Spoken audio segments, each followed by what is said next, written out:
Hey, it's Andy Yanez, and you're listening to a special edition of Pawd Slama Jama, now owned by Let's Reach Coogs. As always, joining me, Da'Yon Dunlap, and on this episode, we will talk all things about the men's basketball and women's basketball full conference schedules now that was unleashed or unveiled on September 21, and we'll also get a little bit about what the two teams feel, both in terms of depth and with their captains. Don't go anywhere. You're listening to Pawd Slama Jama.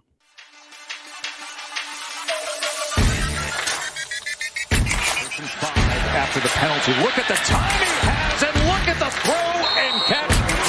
Takedown, touchdown, Cougars. Drexel, what a pass to Anders. Hakeem follows. Hill has 6 steals in the first half. There's Blair with the steal, picked up by Cam Jones. On the offensive glass, so tough. And that's third game, 2 possessions. Sasser tries and he hits. They call them Pawd Slama Jama. They called them Pawd Slama Jama. We're Pawd Slama Jama, and we're going to stick right with it into the men's basketball schedule. Like we mentioned at the top of this show, for both men's and women's teams, they officially have their full slate released, but focusing on the men's side of things first, they will open up their conference play on December 28th against Tulsa. That'll be a game against Tulsa December 28th. A couple of key highlights when you look at the conference schedule. Obviously, if you see the conference schedule is the one in white, if you're watching it on YouTube or on Spotify with the video component, but that December 28th game at Tulsa will be on the road. The conference home opener for Houston will be December 31st, New Year's Eve against UCF. And a couple of highlights, of course, the first time they play Cincinnati will be January 8th. That'll be a 2 p.m. tip-off in Cincinnati, Ohio, and obviously, of course, just kind of the rivalry that has been built out throughout the last few years in the American Athletic Conference. The first meeting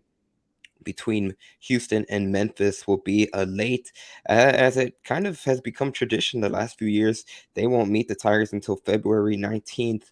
That will be a home game at Fertitta Center, another 2 p.m. tip-off, February 19th, and they end the season on the road at Memphis, March 5th, an 11 a.m. tip. That game will be on CBS, the final game of the regular season, March 5th at Memphis.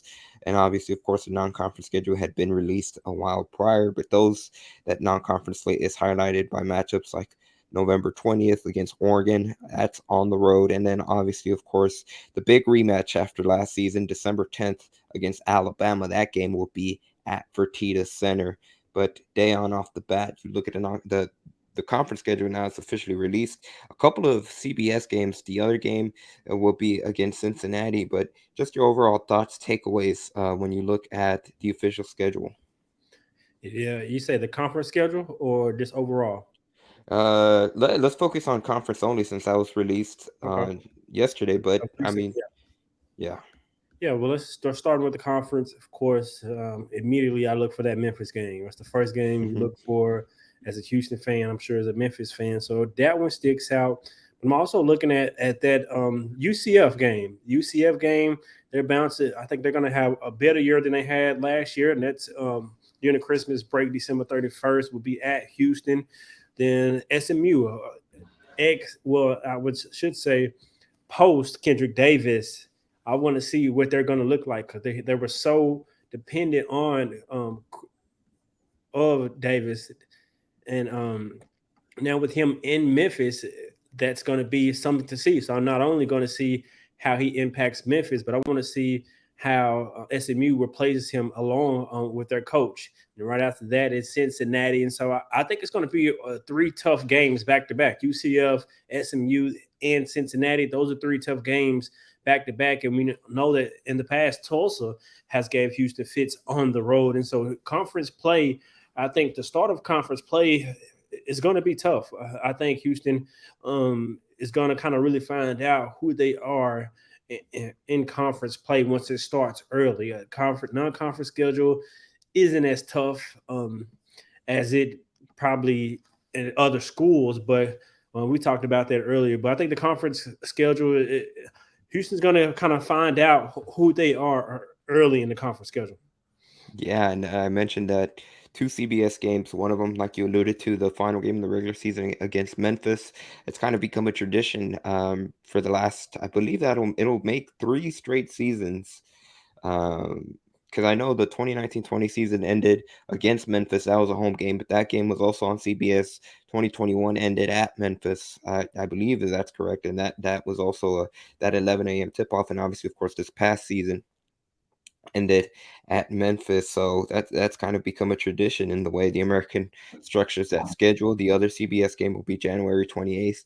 That is going to be at Fertitta Center against Cincinnati. That's a 1:15 tip-off. So they got a couple of primetime spots. And obviously, of course, when you mention the Houston men's basketball team, there's a lot of expectations, a lot of buzz around the program, not just because of what they were able to do last year, getting back to the Elite Eight. With obviously, when you look at the players that were out, Tremont Marcus Sasser, there were points where they would run six-man lineup, 7-man rotations at times, and there's just a lot of excitement. And obviously, of course, we haven't even touched on their big recruit in Jarvis Walker, Terrence Arsenault, Emmanuel Sharp, that has been with the program now since the beginning of the year, since January. And that was a little bit something that Kelvin Sampson, he was asked, what he's most excited about this season. He said, well, still early, there's not much he can be excited about, but he did allude to that depth, which is going to be key for Houston in the 2022-23 season, and kind of a change of pace from where they were this last season due to injuries. What excites me? Nothing. I would say nothing right now. I'm not one of those guys who's going to sit here and talk about what our goals are. My goal is we start practice Tuesday, September 27th, and we'll get after it on the 27th. I'm excited about the first practice. I've watched their progress. But we're not ready to play a game. If we played against somebody that was good right now, we get killed. We're just not. I don't know if anybody's very good in September. I know we're not, but we don't play till November 7th. I'm hoping we'll be ready to play on November 7th. But our depth probably would slide into the excitement category, Chancellor. We have a lot of kids that are pretty good players. Our depth in the backcourt with Terrence Arsenault, Emmanuel Sharp, Malik, Ramon, Marcus, Jamal, Tremont, and then the thing about having big wings is you can be versatile. I like messing around with certain matchups against certain teams. Ramon Walker is playing last year. You can tell it's really helped his confidence and his mojo. But our guys up front, we've got 2 veterans and Reggie and J1. And then we've got, even though JVA's in his second year, he's like a freshman because he's kind of in my eyesight now. Last year he was more in Kellen's eyesight. He's more in my eyesight now. So I spent a lot of time with JVA. Jarvis Walker, J1, Reggie. That group is solid. I think our backcourt's solid, and we'll stick them together and see if we can't be pretty good. Once again, that was head coach Kelvin Sampson. I mean, just right there, he went, especially when he was talking about the guards. There was just so many names he was listing off. Yeah. That's, again, like I mentioned before we went into the clip, it just seems so different just in terms of where they were a season ago. And he kind of alluded to, again, how big those minutes were for Ramon Walker, who now he's playing with a lot more confidence during the workouts. And now that they're officially going to start their first practice of the season on September 27th, which is this coming Tuesday. Dan, what were your takeaways from hearing Coach Sampson talk right there? My takeaways was him talking about having the ability to have length on the wing spots on his wings. You look at Tremont Mark and Terrence Arsenault. I think those are 2 players in certain lineups he'll play with and go small. Maybe have Jarris at the 5 or J1 at the 5 or both of them on the floor together. or matchup or lineups, I should say, where it's 4 guards and 1 big. And so I think that versatility and what Coach Sampson mentioned, that's one thing that stuck out to me, because I think he will, and like he always does, he lets the game tell its own story. He goes in with the game plan, but he watches the game and lets each game be its own story. And by that I mean, if I can go small this game, I'll go small. If it's going big this game, or folk handling the inside, he does that. And so I think that versatility and that depth is what really stood out to me. I can't wait to see, like we've talked about here in the past, which one of those guards are going to excel coming off the bench first, or who's going to be first coming off the bench. Will it be Ramon? Coach Sampson mentioned how he's gotten more confidence with the playing time that he played last year. Will it be Emmanuel Sharp, who's been with the program for a year now, and now you have that chance to play, or will it be Terrence Arsenault? So I think it'll be a game-to-game basis. I don't think Coach Sampson be set in a rotation. I'm sure by the time the season goes on, he'll kind of dwindle down that rotation a little bit. But I think early in the season, a lot of the guards will get to play, and I can't wait to see some of the different lineups that he comes with and puts together out on the floor.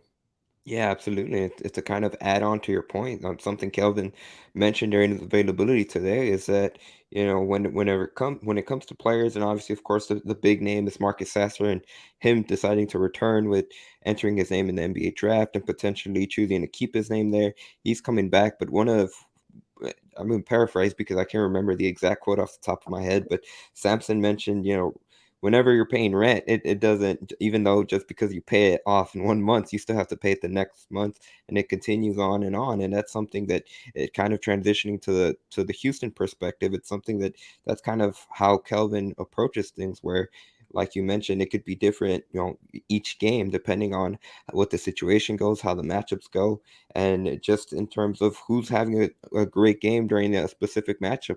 Last season, there was a couple of times when J'Wan Roberts would have big games. He would be the closing big man down the stretch. There was a couple of times when Reggie Chaney would be in there. Obviously, of course, Josh Carlton and Fabian White. So Kelvin Sampson is good at being able to make adjustments and being able to read during games, and that's crucial, obviously, just in terms of the entire coaching staff, but specifically what Kelvin Sampson has been able to do with Houston. Down, before we kind of segue over to the women's side of things, is there any final things you'd like to add overall, either about the schedule or about the team heading into the first practice? One thing I will say, you mentioned that how it's kind of been not a habit. What word did you use about the Memphis? Kind of a tradition with Tradition. ending the season, and And they play late. Right. One tradition I would like to see going forward when we go to the Big 12 is keep Memphis on the schedule. It'd be a good non-conference game for Memphis and for Houston as well. That's something I would like to see continue going forward. I don't know if they're considering it or whatever, but that's something I would like to see going forward. And another thing that I would like to add is I can't wait for basketball season, man. I'm excited. Basketball season around the corner. They're starting practice, so it's good to see Coach Sampson and him talking basketball to let me know that it's close. Yeah, for sure. And I agree with you 100%. I think the rivalry is already built in. Every time Memphis comes to town, it's a sellout. There's the fans, the students in the stadium always seem to have an extra buzz for them. The chants are louder. Every miss, every basket seems to mean more. And then it's the same thing when Houston goes over there in Memphis. The crowd is electric. And I agree with you 100%. That would be one game to circle and watch once Houston does get into the Big 12, that they could be able to continue to have that matchup. But don't go anywhere. Coming right up on Pawd Slama Jama, we'll focus on the women's basketball's full schedule that was released also on Wednesday, September 21. We'll talk about, we'll hear what head coach Ron Hughey had to say about his captains and more. Don't go anywhere. You're listening to Pawd Slama Jama. Now on Pawd Slama Jama, still talking basketball, but let's talk women's basketball as their full schedule was released as well. And Coach Hughey looking to bounce back and build from the momentum that he built over the last couple of years. And so I'm excited about this team. And let's get right into the schedule. Yeah, as you see it on the screen for those of you that that are watching on YouTube or the video portion on Spotify, they open up their conference slate December 30th against SMU, and they get right into it with Tulane, UCF, Tulsa, and then USF. They have a couple of big games, obviously, of course, circled. They have to play USF on February 12th as well, and they will end the season March 1 against Wichita State. Dan, when you look at that conference slate, what are your first initial thoughts, any takeaways, and what do you think about that December 30th game for opening the conference slate against SMU? Well, let's start there. I think that's going to be a tough game. I think that's a good game to open the conference against. You got a second-year head coach who's been doing a good job recruiting, and Houston lost one of their assistant coaches, Deneen Parker, who is now the associate head coach at SMU. So she's going to be very familiar with Houston, their system, their coaching staff, players, and everything. And so that's another game that kind of is going to be going for recruiting, I would say as well, because their head coaches are really, really good recruiting. And so I think that's a good game to start the conference off with. And then you go with a Tulane team who lost a lot, but has a couple players returning. UCF is UCF. You get them at home first. That's a game you got to get. You got to get that game. And then just looking forward, just kind of browsing through the schedule back-to-back on the road games against SMU and Cincinnati. And so it's some tough games in conference. I think the conference will be overall better than it was a season ago instead of top-heavy like it was last year. And so I think it's going to be important, though, for the ladies to get off to a really good start. They have a tough non-conference schedule, which we talked about before. But right before they get into conference, I think they should kind of know who they are and have their roles kind of solidified. That way, when conference rolls around, they kind of just rolling as a team. And so this year, Coach Hughey, once again, his second year in a row where he did a captain system where he allowed the captains to be chosen. Let's get into a clip where he talked about the captains, how they choose their captains, and what the captains bring. Yeah, it's a unique way we do it. You know, we start out for the month of June, and everybody comes and they're on the same page. And we talk to everybody about having the opportunity to be a captain. So we go through the entire month of June, and they all just work and take care of each other and do all those things necessary to be successful. And once we get to July, right before we go out, we started to start to point out the process of selecting the captain. So the girls get a vote, the team get a vote, and the coaches get a vote. So again, at the end of the day, we put those names in the hat, everybody names in the hat. And the teammates kind of vote which ones. And then as coaches, we get a vote as well. And the thing that happened this year that was pretty good was, you know, everybody always knew Bria Patterson was probably going to be picked again, just because, you know, Bria's a veteran here, does the right thing all the time, always motivates everybody else, never let the room be quiet. Either she's going to joke or she's going to get on somebody or whatever the case may be, but she's going to do the thing for us. She's our MVP every year when you talk about points, rebounds, on the court, off the court, classroom, just all of it. You know, just because like Coach Sampson was talking about the culture, she knows. She's been here since a freshman, so she's a senior now, so she knows. So I think everybody picked her, and that was going to be a given. The one surprise, you know, was Cameron Jones.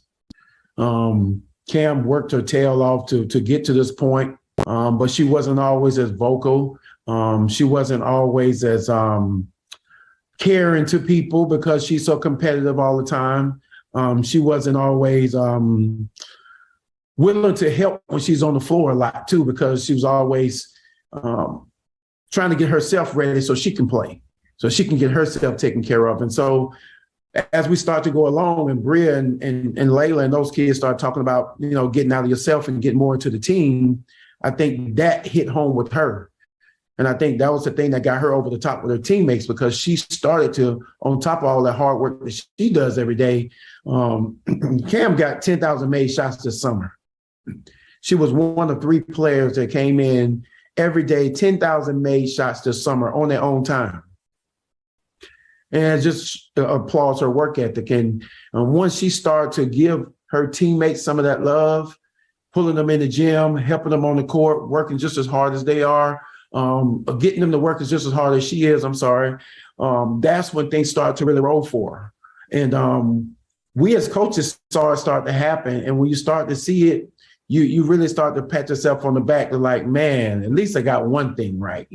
I'm not really screwing this team up, And so she started to get it. And the kids really went crazy for her when we announced it. And Layla Blair, the qualities that she has, I think y'all know, grounded in her faith. She's going to work every day. She was one of those 10,000, made baskets this summer as well. She's always motivating, always trying to pull people in the gym, always doing what she need to do on and off the floor, in the media, everywhere. And those kids are just so refreshing to everyone else that they want to be around them. You know how it is to be a leader. It's not always good days for you because you have to be the same every single day and you have to pull everybody else to be the best. And some days you're going to have your day and they fight through those days. And that's what I appreciate for them because I tell them they're going to come in. I have the highest expectation on them because you were selected. Once again, that was head coach Ron Hughey of the women's basketball team. A big, you like to hear that story where he was talking about Cam and just how she was able to kind of get that reaction from the teammates and how everyone really bought in and was excited for her, especially, you see her, she didn't necessarily play much whenever she first got to U of H, but she has slowly seen that progression. And what Ron Hughey said right there, bought in, and that's a pretty cool story that you got to hear, even the excitement and just Hughey speaking about it. Right. And I got to give Cam Jones her flowers because her jump from freshman to sophomore year was really, really noticeable in her game. Freshman year, she would rarely shoot wide open shots, whether from the mid range. She wouldn't even shoot it. She always gave maximum effort on the defensive end and making plays and affecting the game on the defense.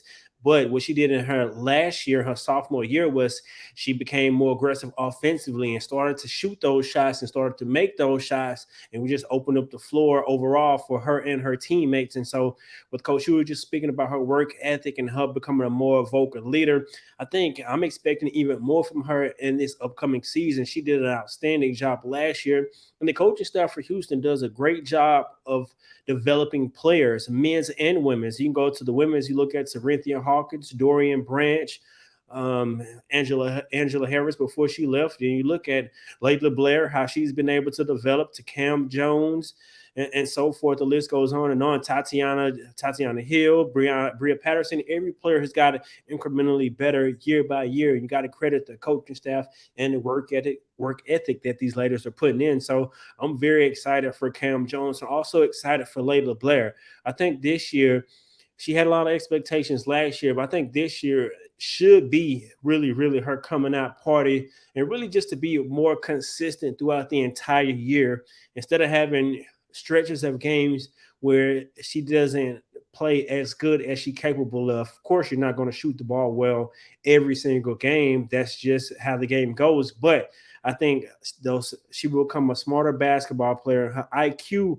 will go up. And we heard Sampson say that his best players are his best leaders this year. I think Coach Hughey has the same thing. Yeah, absolutely. And like Huey kind of alluded to in that clip, and something that you mentioned before we played that clip, just in terms of how big it's going to be for Houston to get off to a great start in non-conference. And like you said, once they do start December 30th against SMU, have a good idea of, who's of each other's roles and what kind of identity they have as a team. A lot of it's going to be on the responsibility of those three players as kind of extensions of the coaching staff on the coach and making sure that a lot of the team is on the same page. But before we kind of wrap things up, Da'Yon, I'm going to ask you the same question I did in the previous segments. Is there anything else that you'd like to add, whether it be about the schedule? Was there anything else that might have caught your eye during Huey's availability today? Nothing much I want to add. I would just like to say for all our fans who follow us and watch us, get out and see some of those women's basketball games, man. They're really good athletes. They a really good team. They play hard. They fight hard. And I think this year is going to be the year they put it all together. So if you're watching this, I encourage you to get out to a game and support those women on the basketball court. Yeah, their first practice will be September 28th, this coming Wednesday. And like you said, things will tip off very shortly. Just October is next week. It's kind of absurd to kind of say that, but October is right around the corner. And obviously, of course, then November comes around and both basketball seasons will start. One other note that I did want to make that Hughey did talk about during that availability, and that was how the team plans to honor Kayla Chiser, who obviously, of course, passed away unexpectedly in late August, and really a tragedy around the program, but that it has really helped rally and help keep the team together in high spirits. And one of the things that I thought it was really cool that he mentioned is they're looking at a way to honor her for the entire season. And Hughey said that they were still in the process of getting a potential patch on the jersey to being able to honor her for the entire season. And he also said that the team is going to be playing, is going to be dedicating this season for Chiser. So that's going to be something, it's sucks to say because it's such a heartbreaking situation, but they're kind of rallying around her and trying to kind of uplift all of them together. And that's the best way I could phrase it, because it's just a sad situation all around. And that's going to do it for today's episode of Transitioning. We'd like to remind everyone that is watching that we are Let's Reach Coogs post-game show, the unofficial post-game show of football and men's basketball, as I like to call it, will be back this coming Saturday, September 24th, on the Houston Roundball Review YouTube channel.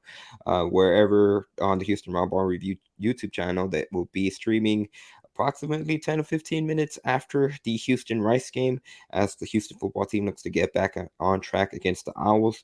Be sure to follow us on Twitter, Pawd Slama Jama. And if you're watching this and you're not subscribed to the channel, you see it in the ticker, be sure to go down and click it below. It takes a few seconds and really helps us out.